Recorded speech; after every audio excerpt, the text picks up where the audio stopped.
Hello guys, আসসালামু আলাইকুম। আপনারা সবাই কেমন আছেন? আশা করি সবাই ভালো আছেন। আলহামদুলিল্লাহ, আল্লাহর রহমতে আমি এত ভালো নেই। আমার জন্য সবাই দোয়া করবেন। আমি অসুস্থ। আজকে আম্মু আমার মেজো বোনের বার্থডে উপলক্ষে অনেক কিছু রান্না করেছিল। প্রথমত চিংড়ি ভাজি, মুরগির মাংস, পোলাও রান্না করছো।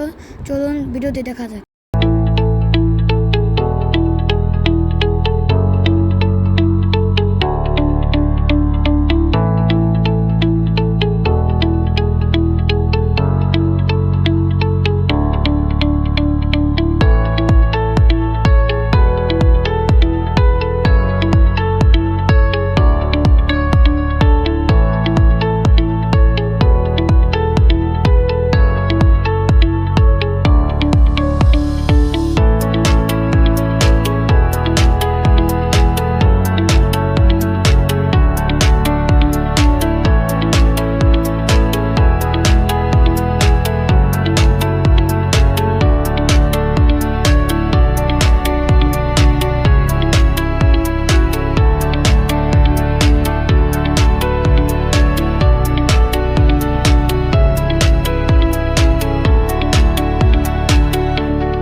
সবাই ভালো থাকবেন এবং আমার জন্য দোয়া করবেন।